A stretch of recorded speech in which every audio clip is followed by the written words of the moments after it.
พอเฮียนจบแล้วแก้วตาก็มีหลายใจมีแฟนรถเองคันใหญ่ลืมสายคอยอยู่บ้านนาเพราะว่าอกหักยังใครกว่าหักบ่เป็นทำนี้มันเสียน้ำเพชรไอ้บ่เพชรเกือบใจช่วงบ้านส่งเสียเงินแล้ว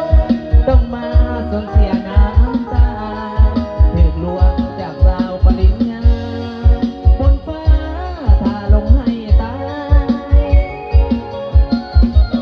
อวยพรสาวผู้อยู่ดีเถิดนากับหนุ่มรถเก๋งงามตาไอ้บ่าวสาวนาขอลาน้องไปบุญอ้ายมาน้อยน้อยจนบ่สมสารไว้อกหักครั้งนี้วันไหวหักน้องเต็มใจบ่สงสารบ่เสือทั้งอะไรครูเขาเกี่ยวเด้อเอาส่งเสริมไม่ได้เป็นครูก็เป็นอาจารย์ก็ดีแล้วเอาเสือ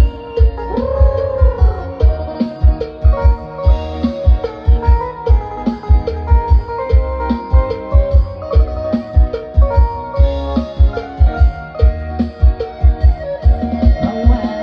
อกหักยังใครกว่าหักบ่เป็นคำนี้มันเส้นลำเพ็ญ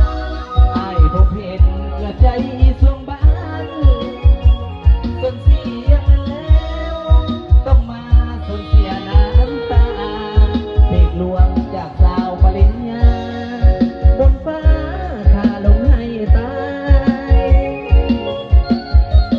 อวยพรสาวคู่อยู่ดีเถิดนากับหนุ่มรถเก๋งงามตาไอ้บ่าวสาวนาขอลาน้องไปบุญอ้ายมาน้อยน้อยจนบ่สงสารไว้อกหักครั้งนี้มันไหวหักน้องเต็มใจบ่สงสารอักเกี่ยวและก็สู้ต่อบรรยากาศ